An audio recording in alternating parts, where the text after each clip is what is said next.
Good afternoon, everyone. Happy to be here with Chief Medical Officer of Health, Dr. Deena Hinshaw, for our daily COVID update. Just wanted to briefly follow up on yesterday's exciting announcement about Alberta's Open for Summer plan. It is a safe and cautious plan to gradually reopen Alberta, get back to normal, based in part on a measurable decline in COVID-related hospitalization numbers and, of course, the growing protective effect of vaccines.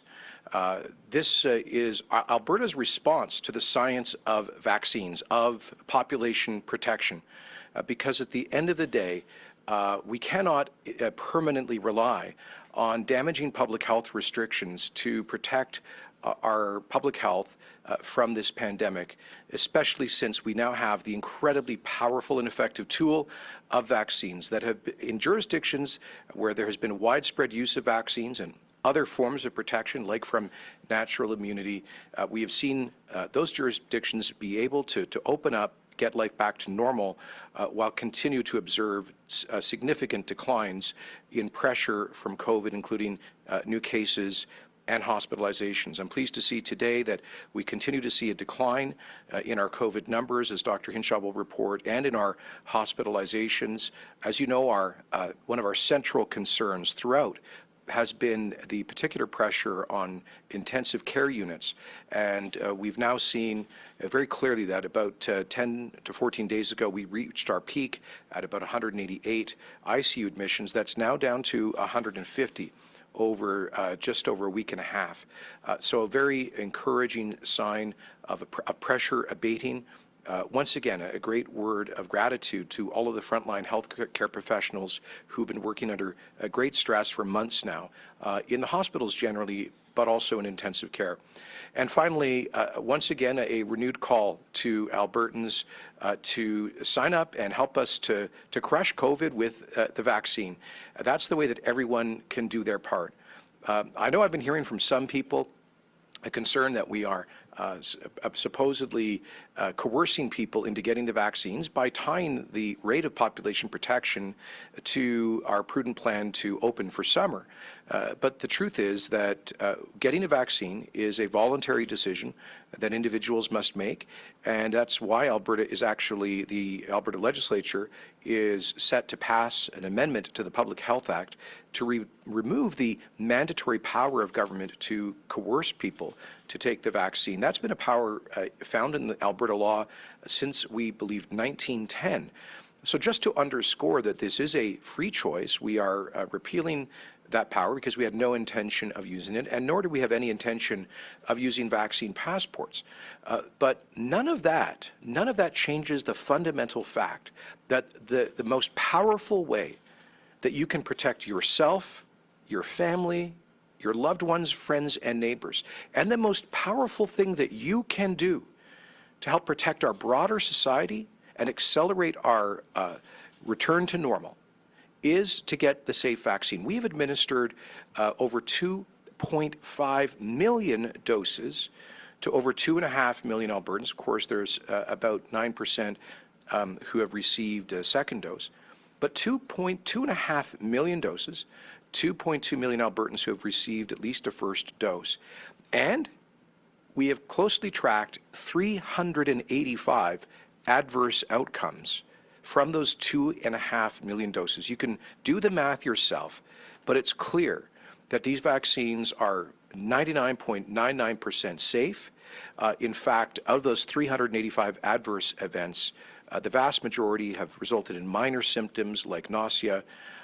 We have experienced one confirmed fatality out of 2.5 million doses administered, as compared to nearly 2,200 deaths from COVID. So there is simply, and I know that at the beginning of the global vaccine program, there was perhaps understandably a degree of caution and skepticism amongst many people, including some Albertans.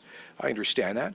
But we now can look at enormous world experience. We're talking about hundreds of millions of doses that have been administered around the world, entire populations that have received high levels of protection. Countries that were 5, even 6 months ahead of us on the track to vaccination, like, for example, Israel. And we can observe there as scientists have, as medical experts have, the safety of these vaccines and their effectiveness. So we should say yes to the science of vaccines. That's a large part of what Alberta's safe, open for summer plan is built around. I'm pleased to report that we have 556,000 bookings right now over the next 28 days, and 433,000 of which are over the next 2 weeks. And that, if those folks show up, just those 433,000, we will increase by about 12% of our eligible population, the percentage of Albertans who are vaccinated. That means we'll reach the 70% threshold. But those folks need to show up, and we need to keep driving for ever higher numbers, for broader protection, and that also will allow us to begin transitioning back more quickly to protective second doses. So we are, at the very beginning of this, we said pretty much every day that we're all in this together. I think we kind of gave up on that because it started to sound a bit cliche, but the truth is we truly are all in this together. Sometimes I've heard people in the COVID debate, I did a Facebook Live session last night, and some people were saying that they're not getting vaccinated because they're young and healthy and they aren't concerned about being affected by COVID. I would respectfully submit to them that they're missing the point, because as long as they're not vaccinated, they stand a chance of becoming infected and then potentially of infecting others. We are truly, in a scientific, in an epidemiological, and in a social sense, we are truly all in this together. So if you care for your neighbors, if you want to show a sense of compassion for others, especially the most vulnerable, the most compassionate thing you can do right now is to go and get signed up, follow the science, and help us get back to normal, regain our freedoms as quickly as possible. And with that, I'll invite Dr. Hinshaw with her daily update. Thank you, Premier, and good afternoon, everyone. Before I provide the update today, I want to note a change we are making to eligibility for early second doses for those who are at risk of not having a protective response after their first dose. There is evidence that those on regular dialysis for treatment of kidney disease have lower responses to vaccine, so we will be adding this group to the list of those who can call HealthLink to receive a second dose of vaccine 21 to 28 days after their first. To be clear, this is a small group of those who are profoundly immune compromised and for whom having that second dose earlier is crucial. I expect to have more information as early as next week about the timing of second doses for all other Albertans. Moving on to the update. Over the last 24 hours, we have identified 513 new cases of COVID-19 and completed about 9,000 tests. Our positivity rate currently stands at 6.1%. Like cases, hospitalizations continue to decline, which is promising. There are now 538 people in hospital being treated for COVID-19, including 150 in the ICU. Sadly, I must announce that one new death was reported to Alberta Health in the last 24 hours. While it is good to see a decrease in the number of daily deaths, each death is yet another reminder that while we are rolling out the vaccine and looking forward to brighter days ahead, this virus is not yet tamed. I want to extend my sympathies to the family and friends of this Albertan and to anyone else who has lost a loved one to any cause. Providing protection to as many Albertans as possible through immunization is the way we can collectively prevent more tragic losses like this one. Yesterday, Premier Kenney announced Alberta's Open for Summer plan for easing restrictions based on vaccine uptake and hospitalizations. As you know, I was not at the media avail yesterday, as I had promised my children I would spend the day with them while they were on a PD day. This day was booked off long in advance. Today, I want to spend a bit of time sharing my perspectives on Alberta's Open for Summer plan. My team and I were fully engaged in the development of this plan. We looked closely at the evidence seen in other countries, including Hungary, Israel, the UK, and several US states, as well as other Canadian provinces that had announced their opening plans. I believe this plan is a prudent approach to reopening, with Stage 1 prioritizing the easing of low-risk outdoor activities and only proceeding to the next stage as thresholds are met and the 2-week window ends. This stage is much more cautious than what you see in our neighbouring provinces, BC and Saskatchewan, in their easing of stage 1 because we have recently had higher cases. We also considered the fact that the public health measures that have been needed over the past year are unprecedented in our lived experience and that they come with significant public health impacts as well. We have used these measures to save lives and protect the healthcare system from being overwhelmed, but these interventions have never been taken lightly. It is my opinion that we need to be as mindful of recovering from the impacts that the last year has had on Albertans' mental health, well-being, and determinants of health, as we are of the direct impacts of COVID-19 infection. All of these considerations helped inform our team's recommendations to Cabinet. For example, it was our recommendation that the plan focus on the percentage of all Albertans 12 and over who have the vaccine, instead of just the percentage of adults with a first dose, as some other jurisdictions have done. Based on best available science, we recommended the threshold of 70% with at least 1 dose in this age group as the metric for the removal of most mandatory public health restrictions. This maximizes the protection that we will have before significant reopening takes place. It is important to remember that the 70% trigger is a public target that protects Albertans and is a goal that we can all help to achieve. Every Albertan can rally together to achieve this level. However, Alberta's plan has many other factors that underpin it. This includes overall community protection, including post-infection immunity, second dose vaccine uptake, and vaccine effectiveness. It also includes monitoring the spread of the virus in the province and our health system capacity. All of these are essential parts of safely reopening and keeping cases down so we can stay open for good. And they are all accounted for in Alberta's Open for Summer plan. My team will keep closely monitoring case levels and hospitalizations, including ICU admissions. If we start to see cases rising over an extended period of time, with impacts flowing into severe outcomes, the plan allows for any needed adjustments. I know that some Albertans are wondering why second doses are not specifically mentioned in the plan. We focused on first doses because that is the most immediate target that we need to reach. But let me be clear, second doses are essential and are an integral part of the plan. For this plan to work, we need as many Albertans as possible to get a first dose and then get a second as soon as they are eligible to do so. We are looking closely at our available supplies and shipments, and we expect to be in a position soon to shorten the wait time between first and second doses. We will outline how this rollout will occur as early as next week. In the coming months, we will be closely monitoring second dose uptake. It is essential that all of us get our second dose when the time for that comes. Second doses are critical to keeping transmission low in the months ahead. Finally, I want to address the process around the Open for Summer plan. While policy decisions are the government's decisions to make, I support this plan, and it was developed with the expertise of medical professionals and civil servants in the Department of Health. The plan that was approved and released yesterday is solidly based on the original draft we submitted for consideration, with some adjustments that I had input into as decision makers considered approving the plan. I believe that this plan will work for Alberta, but it will take all of us.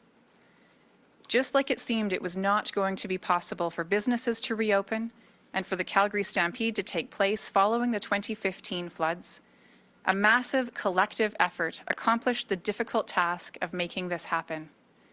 The same thing can, and I believe will, happen now, not just for the Calgary Stampede or for K-Days, but for the many other activities and events that we all want to see happen this summer.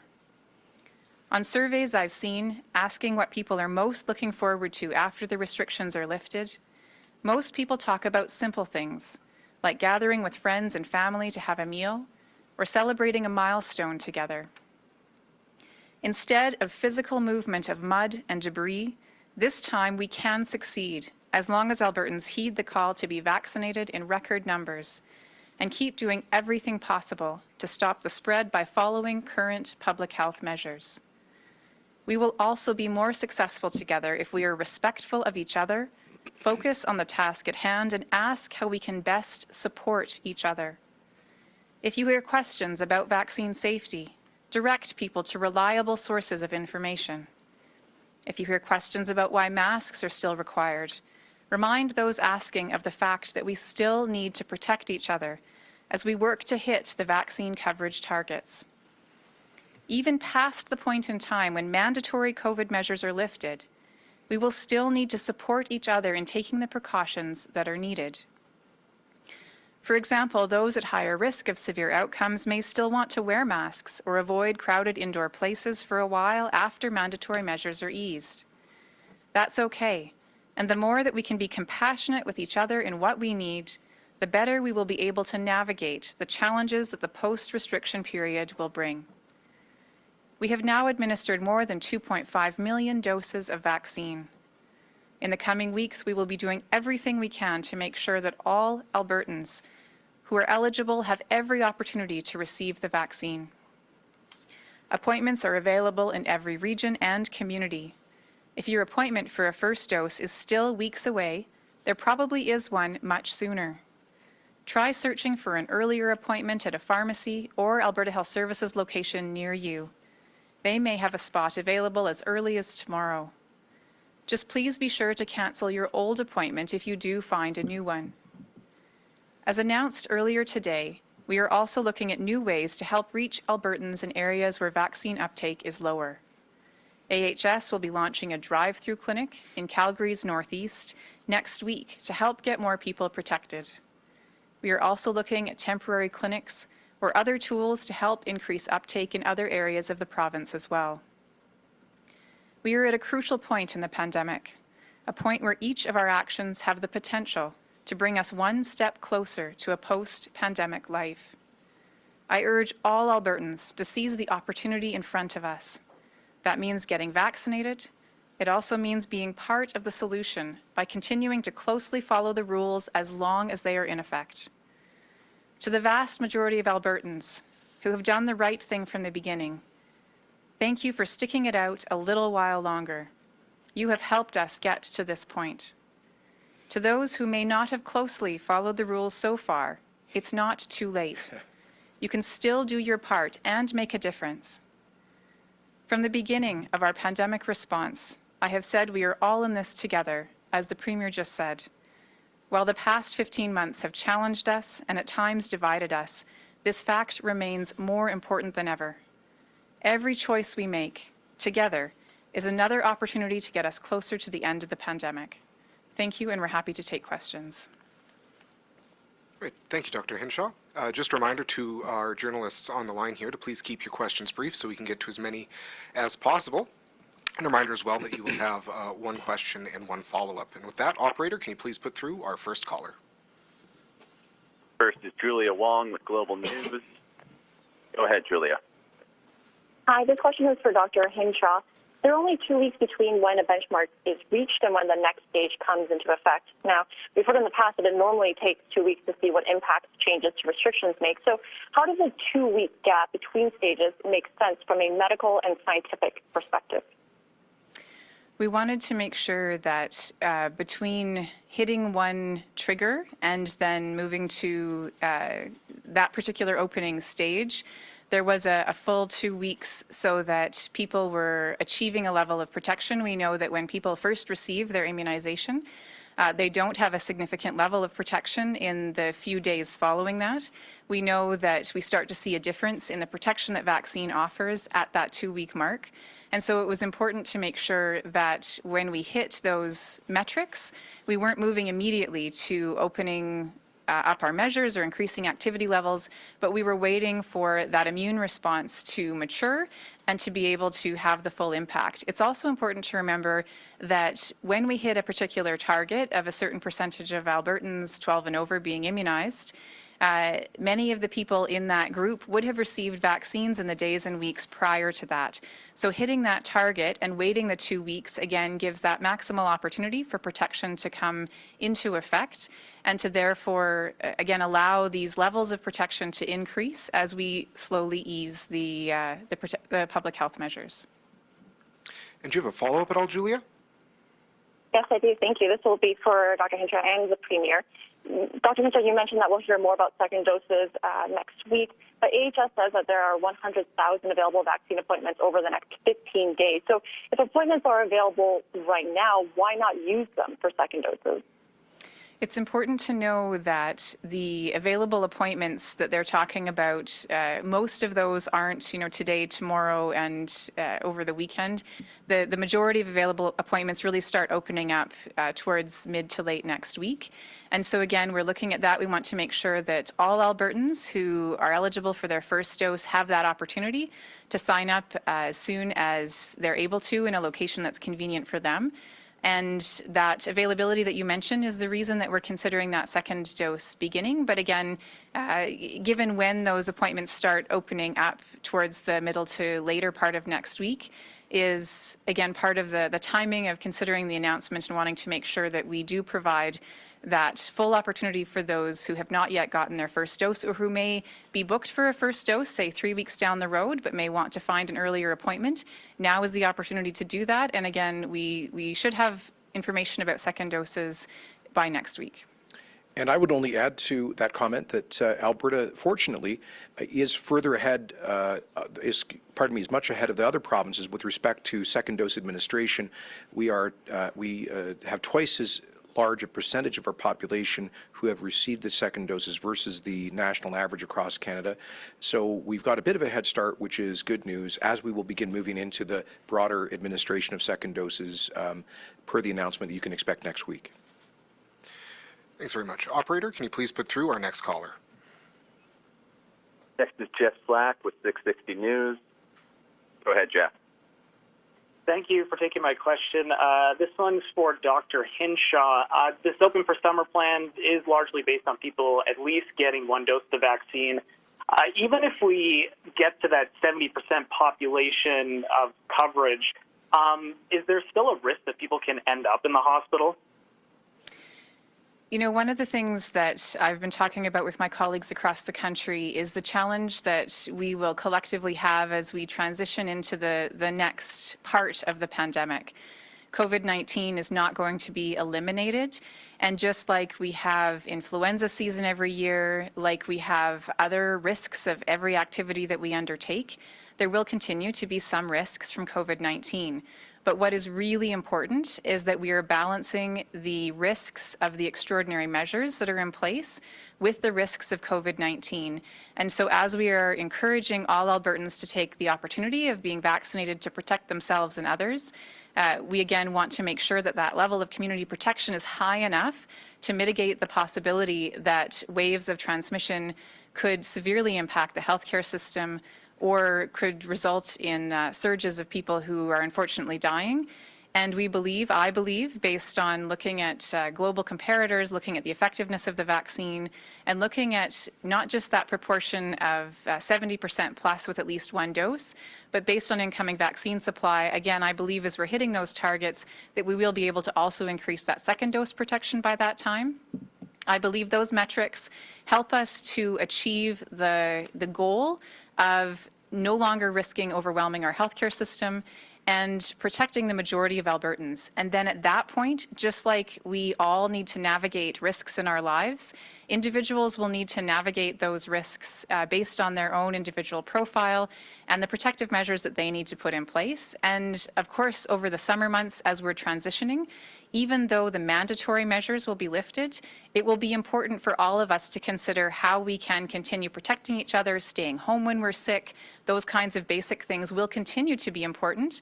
But again, that level of risk will move into something that is more navigated at an individual level and no longer requires the extraordinary measures that we have had to put in place over the last year. And did you have a follow-up at all, Jeff? Yes, I do. Thank you. Just following that, are you worried, or is it possible that if we hold the stampede with thousands of people gathering there, that we could see another surge of people needing hospital treatment then? What we know looking at other jurisdictions that have achieved high levels of community protection, and again, looking at some U.S. states, looking at Israel, looking at the UK, where they've started allowing some larger events to happen, there could potentially be some transmission that may happen. Again, it would be really important, as we've been working with the Stampede and other large event organizers, to ensure that there are safety plans to mitigate the potential for those kinds of super spreading events. But part of that, again, is the level of protection, and as long as we reach that collective level of protection, it will be transitioning over the summer into supporting and allowing people to be able to navigate their individual risks as they would any other risk. And so I don't believe that the Calgary Stampede, if we achieve the target that we're proposing, will be a significant risk to our healthcare system. And I just want to underline the point that when we look at neighbouring provinces' plans, so BC and Saskatchewan, and their stage 3 events that they're allowing, both of those provinces have focused on a 70% uptake in those who are 18 and older, and still are allowing very similar types of events to happen over the summer. Whereas in Alberta, we are, again, if we reach this target, and I believe we have every reason and possibility of doing so, we'll have an even higher level of protection before we move into those types of activities. Just to underscore that, because as Dr. Hinshaw said before, where our neighboring provinces are basing their thresholds on adult population 18 plus, we're doing so on those over the age of 12. So we're actually, our plan is more cautious in terms of achieving population protection for opening. Thank you. Operator, can you please put through our next caller? Next is Rick Bell with the Calgary Sun. Go ahead, Rick. Good afternoon, Doctor and Premier. This is a question for the Premier, and I will have a follow-up. What do you say to, I'm sure you've looked at a lot of the reaction today, pro and con. What do you say to those people who keep insisting, no matter what you say, no matter what Dr. Hinshaw says, no matter what other people say, keep insisting that this plan is horrible, reckless, and will lead to all sorts of very horrific, a very horrific future, that just keep insisting on that, no matter what you say?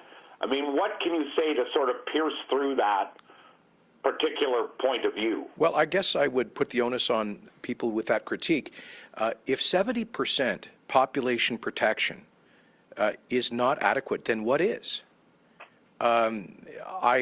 Perhaps some of that is coming from the advocates of so-called COVID-0, who are willing to inflict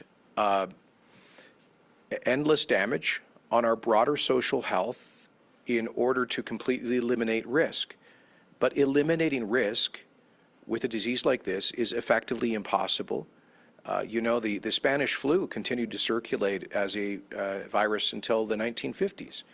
And at some point, as Dr. Hinshaw has just said, we have to personalize the risk rather than socialize it in a way that costs our entire society enormously. The point is this, that as the World Health Organization said from the beginning, lockdown policies should not be the primary public health response.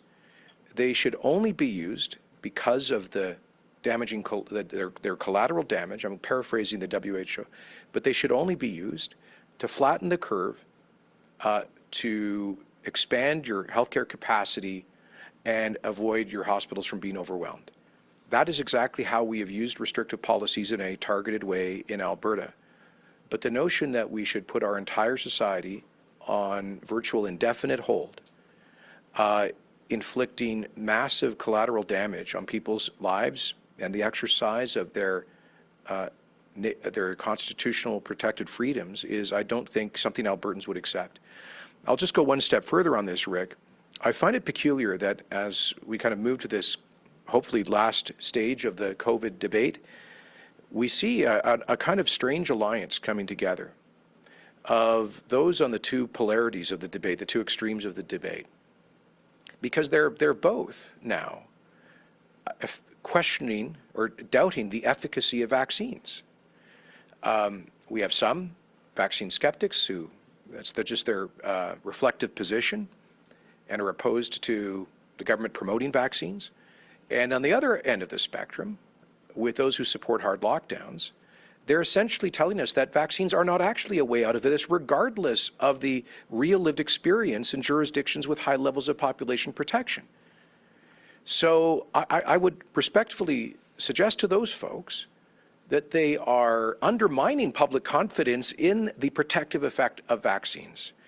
How can we, I would just say to them, how can we urge Albertans who are maybe a little bit hesitant about the vaccines to go and get the jab, if we then say, and by the way, we're going to have to continue to impair many of your fundamental rights and freedoms and restrict much of what you do. So it seems to me the strongest and most powerful way to get to population protection, to get past effectively the pandemic, is to maximize the number of people who are going to get the vaccines, and that means connecting it to regaining our freedoms and getting our lives back to normal. Great. You can go ahead with your follow-up, Rick. Thank you.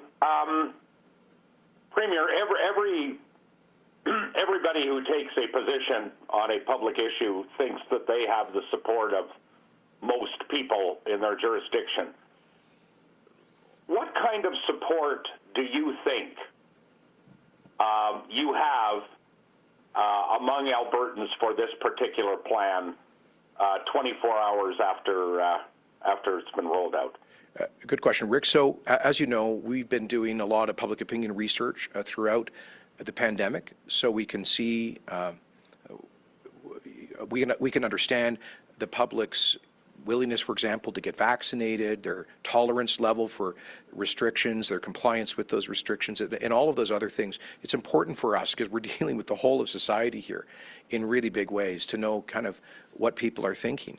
So in our most recent public opinion research, just completed on May 22nd, we asked what people thought about this basic framework that we announced yesterday about tying a broad opening and lifting of restrictions to achieving a protection target of 70%. And it was about 75 to 80% support for that. So I think there's broad support for the plan that was announced yesterday. Operator, can you please put through our next caller? Next is Janet French with CBC. Go ahead, Janet. Hi there. My question is for Dr. Hinshaw. Some parents of children under age 12 are concerned about the reopening plan because children can't get vaccinated and they're not immune to COVID. So how does this reopening plan take children's safety into consideration, and what would you say to try and reassure parents? It's an important question, and certainly having two elementary age children myself, one that is both personally and professionally of interest to me. What we've seen in other jurisdictions, I'll use Israel as an example, is when they had very high protection, high coverage level for vaccines of those, and at that time in Israel it was those who were, I believe, 16 and older. At that point in time, Pfizer did not have the research yet, as they do now, for the efficacy and safety of the vaccine in those who were 12 and up. And what they saw is with a really high level of coverage in those who were 16 and up, their COVID levels fell dramatically, and they actually saw that their COVID levels in younger children fell as well. We've seen throughout the pandemic that children do not tend to be high transmitters of COVID-19, particularly young kids, and that sort of 10 to 12 tends to be a bit of a cutoff for when children older than that tend to transmit more than adults. Children younger than that tend to not be as likely to get COVID and not as likely to transmit it. Of course, nothing is zero risk, but based on Israel's experience and based on what they've seen, based on what we know about how COVID spreads, it seems unlikely that if we achieve the high level of protection that we are targeting, that younger children would remain as an ongoing reservoir for COVID-19, as that's not been what's been seen in other jurisdictions. And I want to emphasize again that the two things that we all need to do, one is again the immunizations and making sure that everyone who can is taking advantage of the opportunity to protect themselves and others. And the second thing is really driving down our transmission levels over the next several weeks, which is why the early stages of our reopening plan are more cautious and more limited than our neighbors to either side, because we have had higher cases recently. And as more people really focus on holding on to those limited the restrictions that are currently in place and reducing community transmission, so we can enter into those high levels of protection from vaccine with the lowest possible level of COVID-19, that's also going to protect young kids. And so as long as we're doing both of those things together over the next several weeks as we increase vaccine coverage, I believe that younger kids will receive a level of protection as we've seen happen in Israel. Do you have a follow at all, Janet? I do. New topic. A federal panel has recommended that Canada end hotel quarantine for all incoming travelers and end testing and quarantine for fully vaccinated people. Do you support these measures, and why or why not? It's really important as we continue to monitor the current state, monitor evidence, that we adjust our policies. And as you know, in Alberta just last week, we did shift to no longer requiring post-contact quarantine for people who are fully immunized. I think that as we move to increased levels of protection within our country, and we see that same kind of protection increasing in other places around the world, that we consider the impacts that travel restrictions are having on Canadians, on Albertans, and on people from other countries who may have a variety of reasons for needing to come into our province, or Albertans who need to travel and then come home again. And so the exact timing of when that might happen, I think, is informed by the fact that provinces and territories across the country have different contexts. And so at the federal level, I would assume they need to navigate that. But certainly from an Alberta perspective, as we look at the evidence around vaccines and the efficacy of them after being fully immunized, I think it is absolutely appropriate to be looking at that evidence and then making our policy based on that evidence. If I could just perhaps add a response to supplement Dr. Hinshaw's in response to Janet's first question, a very good question, because I can understand parents being concerned about their kids who are not eligible for the vaccines at this point. But there has been a lot of research on this question. I would just point you to one study, for example, that was published last September by the Journal of the American Medical Association, which effectively concluded that COVID-19, the risk posed by COVID-19 to children in that age category is roughly similar to the risk posed by the conventional influenza A or B. So the same kind of policy response, it seems to me, is appropriate. That is to say, sometimes the flu can have a negative impact on the health of young children, and that will be true of COVID in the future, but it's a very small risk, and I do hope that at some point the expansion of these trials will will validate the use of the vaccine for younger kids, as is the case for the conventional flu vaccines. Okay, we have time for about 3 more callers today. Operator, can you please put through the next call? Next is Camilla De Giuseppe with CTV. Go ahead, Camilla. Thank you very much. This first question is for the Premier. Hi there.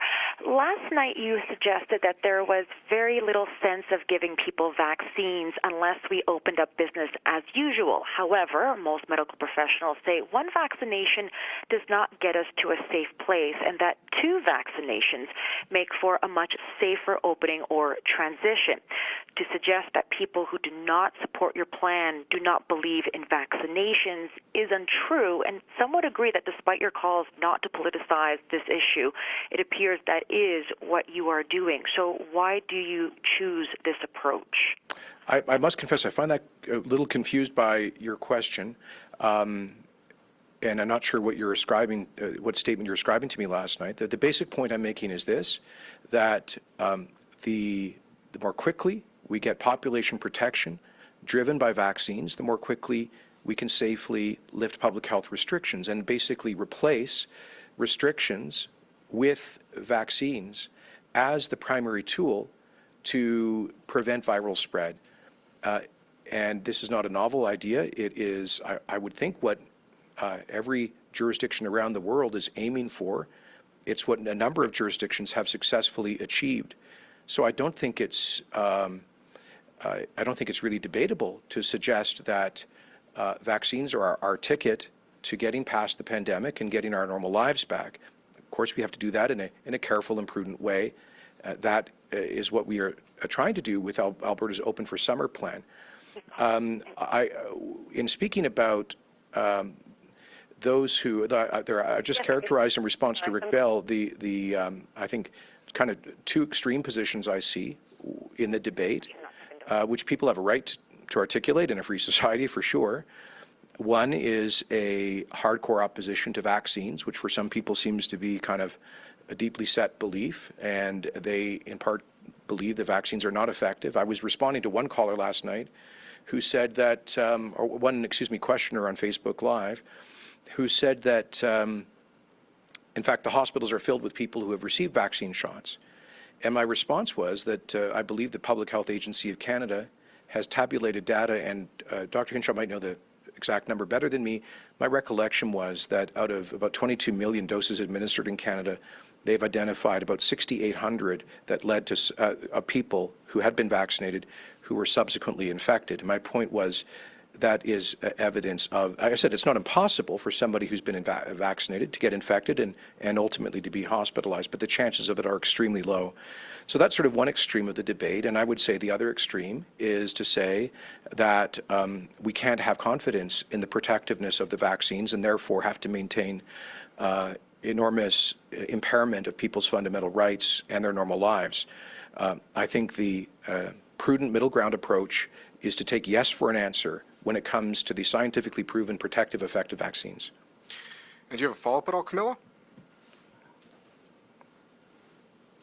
Clarified, it was from last night's Facebook town hall.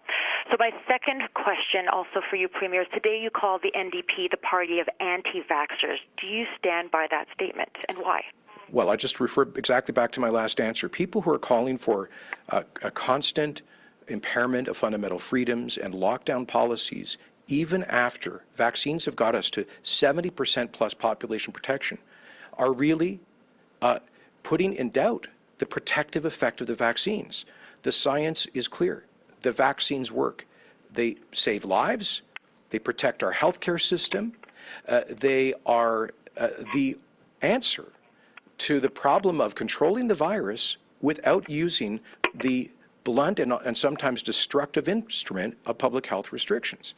So those, I believe, the official opposition in Alberta, who are saying we have to keep Alberta on an indefinite lockdown at least through to September, and that's the position articulated by the Leader of the Opposition on radio this morning. I respectfully disagree with that position, and I respectfully believe that they are understating the protective effect of the vaccines. In fact, instead, I would invite people across the political spectrum to look at the science, look at the real-world results in jurisdictions around the world about the protectiveness of the vaccines, how effective they've been at saving lives and protecting healthcare systems. Okay, operator, can you please put through our second last caller? Is Jennifer Lee with CBC. Go ahead, Jennifer. Hi, thanks for taking my question. This is for Dr. Hinshaw, if I can. There are concerns, that we're hearing from some doctors and scientists that this reopening plan could essentially open the door to a surge in variant cases because the plan hinges on those single dose metrics, those single vaccine dose metrics, and because you've got a variant, the B1617 variant that's causing concerns in the UK now, which is we're hearing here is not as responsive to that first vaccine dose. So I'm wondering what Alberta's plan is in terms of screening all positive, returning to screening all positive cases for variants of concern, including that one in particular, since we did stop doing that, I think it was early May. So will Alberta be resuming that screening? And if not, what is the plan? as you mentioned, we did shift to screening a targeted sample of our positives in early May, as our case count was extremely high at that point in time. One of the benefits of the decreasing case count is that we have the capacity to screen more of those and a higher percentage. So as we screen about the same amount, the lab has been developing the capacity to do rapid screens for the B1617, which is great news.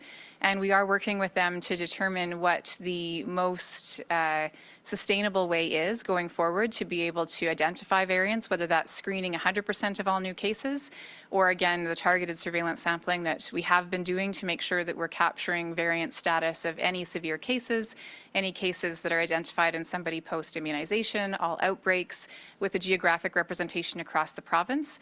And again, working with the lab to pinpoint and finalize what that strategy is. But certainly at the current time, we are screening a higher percentage of all of our new cases. And again, the best way that we can ensure that we have that robust sampling and the lab capacity to do it is to continue to drive down our new case numbers.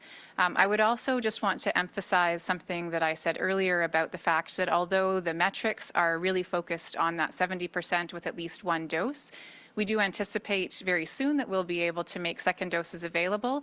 And with the supplies that we anticipate coming in over the following weeks, I expect that by early summer, we will be able to offer second doses to the majority of Albertans in order to have not just that first dose, but second dose. But again, the point of having a metric that really is simple, that everyone can understand, and focusing on that first dose metric does not exclude the fact that we will be having increasing volumes of people with the second dose protection as well, as we have sufficient supply to offer that. So I want to make sure that's clear that while we're focused on that 70% of at least one dose, we will have an increasing number of people able to get that second dose as well, with increasing volumes over time. And Jennifer, do you have a follow-up at all? I do, thanks. You mentioned there's a higher percentage of those daily positive cases that can be screened for variants of concern. Can you give us the sense of what percentage that is right now? And when will that rapid screening test for B1617 be in place? Do you know? I'd have to take that away and give you the exact percentages that we've been seeing over the past few days, because that does fluctuate a little bit depending again on how many positive cases we get. So we'll have to get that specific answer for you. And again, I'm not sure about the exact timeline of the screening test for the B1617, but certainly within, if it's not already in place, I expect that it would be within the next week. And again, we can follow up and get back to you with that specific timeline. And if I could just add just a little statistical context to Dr. Hinshaw's point about our ability to start pivoting towards more second doses soon. We are scheduled to receive 1.4 million additional doses over the next 4 weeks. And over the same period, we have 556,000 bookings as of last night. So right now, we would have a notional surplus of upwards of 600,000 doses. Now, we hope and expect that a lot of those will actually be taken up by first dose bookings, but it does show you that we're now starting to receive a sufficiently large supply of new doses to be able to walk and chew gum at the same time to administer both first doses and second doses. Thank you, Premier. And now, operator, can you please put through our final caller of the day? Final question is Vincent McDermott. Go ahead, Vincent. Hello, this is a question I imagine both of you would like to comment on. If it's possible, we could see pockets of Alberta with vaccine rates below provincial benchmarks. How will the health system prepare for any potential community outbreaks, especially since we've already seen rural health centers overwhelmed during this current wave? Dr. Hinshaw? Oh, sorry. I was just waiting for the camera to pivot. Okay. Thank you for the question, and it is important. We obviously will continue to monitor the impact of COVID-19 and differential uptake of vaccines in different areas of the province. As I mentioned earlier, as we've been looking at the overall community level of protection, we have been looking at the proportion of Albertans who have some level of protection from post-infection immunity. And so as we look at the impacts that COVID-19 will have in the future following the reopenings and how that will impact rural communities, again, there's that mix of where individuals have some level of protection. They can certainly boost it by receiving a vaccine and have more durable and longer lasting protection. There's some good recent evidence that suggests that if somebody's had COVID-19 infection and then they have a dose of COVID-19 vaccine, that combination provides extremely robust protection, particularly when it comes to variants of concern. So again, while I would strongly encourage everyone to receive COVID-19 vaccine, we also need to take into account that combination. And as we're watching any particular spread, if we see pockets of concern, when we respond to outbreaks in a localized way of any kind of infectious disease, if there's a localized outbreak that's causing localized impact, we obviously will continue to have tools to be able to mitigate risks in a particular area if we are seeing that health system impact. But what's really important about this plan is that it focuses on the high level of protection across the entire province and then allows us to move away from a provincial level approach. And if we do need to utilize public health measures in a very localized area, of course, that's something in a targeted way. So I'm not saying we would be closing businesses in a particular town, but we could potentially be looking at, for example, employing quarantine measures or other measures with respect to outbreak management that we wouldn't need to employ across the province, but we may need to employ at a local level. And I would say, just in addition, those are all absolutely on point remarks, of course, but Vincent, we have seen this happen in some other places. We've been following very closely the experience of jurisdictions ahead of us, ahead of the curve in terms of vaccines. One example would be the United Kingdom. They are contending with some outbreaks, localized outbreaks, largely in northeast British cities like Bradford, where they had lower vaccine uptake, particularly amongst younger people. So you can see that they're having to respond on a regionalized basis there to that challenge, and I think we can anticipate that that might happen from time to time here, which is why we'll continue with our investments in contact tracing and testing, and hopefully continued rollout of rapid test kits as well, all of which can help to equip local authorities to identify and contain local outbreaks if and when they happen. And Vince, did you have a follow-up to wrap things up today? Yeah, so I know the logistics of vaccinating isolated communities has been a factor in boosting vaccination rates in some rural parts of Alberta. So as more supply becomes available, how quickly could we see rural walk-in clinics like what we saw with the flu shot or in Fort McMurray last month, or even mobile clinics that have been seen in other jurisdictions? We are, Alberta Health is developing a plan for exactly that kind of more responsive local rollout to remove barriers, make it more practical and convenient for folks to get the jab, particularly in the areas with low vaccine uptake. Dr. Hinshaw just mentioned that we'll be piloting one of those ideas with the drive-through clinic in Northeast Calgary. But Doctor, would you like to comment further on this, because I know a lot of work has been done on more intensive vaccination programs in areas with low take-up?